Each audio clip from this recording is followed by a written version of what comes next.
ผ่านมาชาวไทยอาจจะไม่ค่อยคุ้นหูกับปรากฏการณ์ที่เรียกว่าพายุสุริยะกันมากนักแต่เมื่อมีกระแสข่าววันสิ้นโลกประกอบกับที่เคยคาดการณ์เอาไว้ว่าในช่วงปีนี้จะมีพายุสุริยะเกิดขึ้นอีกครั้งก็ทำให้หลายๆคนเกิดความวิตกกังวลค่ะเพราะว่าหากเกิดพายุสุริยะขึ้นก็จะสร้างความเสียหายอันใหญ่หลวงให้กับระบบอินเทอร์เน็ตระบบสื่อสารรวมทั้งระบบดาวเทียมทั่วโลกด้วยค่ะพายุสุริยะคือเปลวไฟขนาดใหญ่ที่พุ่งออกจากดวงอาทิตย์เกิดจากการสะสมพลังงานแม่เหล็กในดวงอาทิตย์จำนวนมากเมื่อมีการต่อใหม่ของสนามเหล็กจะเกิดการปะทุออกมาเป็นพลังงานความร้อนและปล่อยก้อนมวลขนาดใหญ่จากโคโรนาหรือเส้นรัศมีรอบวงกลมสีดำที่อยู่ชั้นนอกสุดของดวงอาทิตย์ออกมาเป็นพายุสุริยะและกระทบต่อระบบที่เกี่ยวข้องกับสนามแม่เหล็กของโลกทั้งการสื่อสารคมนาคมทางวิทยุระบบการบินดาวเทียมและระบบไฟฟ้า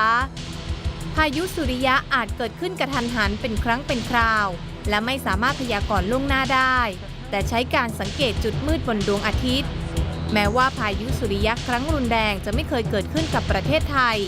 แต่บริษัทไทยคมก็มั่นใจในการรับมือเพราะเป็นดาวเทียมที่ได้รับการออกแบบเพื่อรองรับพายุสุริยะมาตั้งแต่ต้นส่วนนี้เราก็เอาข้อมูลพวกนี้ไปใช้ในการที่จะออกแบบดาวเทียมยกอย่างของแผงโซลาร์เซลล์ซึ่งแผงโซลาร์เซลล์ก็คือเราใช้ในการที่จะสร้างพลังงานไฟฟ้าที่จะไปใช้ขับเคลื่อนในอุปกรณ์ต่างๆบนตัวดาวเทียมนะครับอันหนึ่งแล้วเวลาเราสร้างดาวเทียมเนี่ยเราก็ต้องให้มั่นใจว่าดาวเทียมเนี่ยจะมีพลังงานไฟฟ้าใช้จนถึงสิ้นอายุการใช้งานนะครับเพราะฉะนั้นเราก็รู้ว่าเวลาเราส่งขึ้นไปเนี่ยแผงโซลาร์เซลล์ก็จะดีเกรดนะครับดีเกรดมากบ้างน้อยบ้างแล้วแต่ภาวะทางอวกาศถ้าหากว่าเจอพายุสุริยะเนี่ยโซลาร์เซลล์ก็อาจจะดีเกรดลงมาน้อยมากหน่อยหนึ่งแต่ทั้งนี้ทั้งนั้นเมื่อถึงสิ้นอายุการใช้งานดาวเทียมแล้วเนี่ยมันยังมีพลังงานไฟฟ้าพอที่จะป้อนให้กับอุปกรณ์ที่เราให้บริการได้อยู่ตลอดแม้จะออกแบบมาอย่างดีแต่ไทยคมก็ไม่นิ่งนอนใจเตรียมพร้อมทีมวิศวกรผู้ชำนาญการเฝ้าติดตามและวิเคราะห์ข้อมูลอย่างใกล้ชิดอยู่ตลอด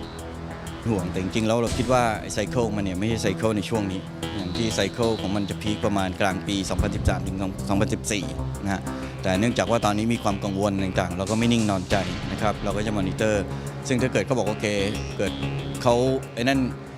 สิ่งที่เขาว่าโอเควันที่ 21 อาจจะเกิดพายุสุริยะขึ้นมาอย่างที่ได้เรียนให้ทราบมันจะมี2ส่วนหนึ่งก็คือว่าเป็นทางด้านของรังสีซึ่งรังสีนี่จะเดินทางเร็วมากเท่ากับแสงอาจจะเดินทางมายังโลกเนี่ยก็ประมาณสัก8 นาทีนะครับอีกอันที่2ก็พวกของอนุภาคต่างๆอนุภาคนี่จะเดินทางช้าหน่อยก็ใช้ระยะเวลาในการเดินทางเนี่ยประมาณ 2-3 วันตามการคาดการณ์แล้วพายุสุริยะครั้งใหญ่จะเกิดขึ้นอีกครั้งในช่วงปี 2011 ถึง 2014 ซึ่งครบรอบ 11 ปีของวัฏจักรพอดีและก็ทำให้ใครหลายคนเชื่อมโยงไปถึงวันสิ้นโลก 21 ธันวาคมตามคำทำนายซึ่งในช่วงประมาณช่วงระหว่าง 24 ถึง 48 ชั่วโมงข้างหน้าเนี่ยคลาสของมันหรือว่าระดับของความรุนแรงที่จะเกิดที่อาจจะมีผลกระทบต่อดาวเทียมเนี่ยก็มีอาจจะไม่ถึง 1% ก่อน 1% แค่นั้นเองนะครับที่อาจจะเกิดมีผลกระทบดาวเทียมซึ่งถ้าหากว่ามีผลกระทบเนี่ยเราก็ไม่รู้ว่าจะกระทบมากน้อยแค่ไหนอย่างที่ผมได้เรียนให้ทราบว่ามันขึ้นอยู่กับทางด้านของ direction นะครับแม้พายุสุริยะจะไม่ส่งผลต่อมนุษย์โดยตรงแต่ปัญหาโลกร้อนที่หนักขึ้นทุกวันอาจทำให้เกิดพายุสุริยะแบบถาวรเพราะปฏิกิริยาเรือนกระจกส่งผลต่อสนามแม่เหล็กที่กั้นโลกออกจากพายุสุริยะหากสนามแม่เหล็กโลกอ่อนลงอานุภาพของพายุสุริยะจะเข้าถึงตัวโลกได้ง่ายขึ้นแม้จะเป็นปรากฏการณ์ทางธรรมชาติแต่มนุษย์ทุกคนก็ย่อมเป็นส่วนสำคัญที่จะทำให้โลกนี้สงบสุขและรอดพ้นจากภัยอันตรายเหล่านี้ได้เกษมอินทปัตย์ถ่ายภาพสุธิดาปล้องพุษาเนชั่นทีวีรายงาน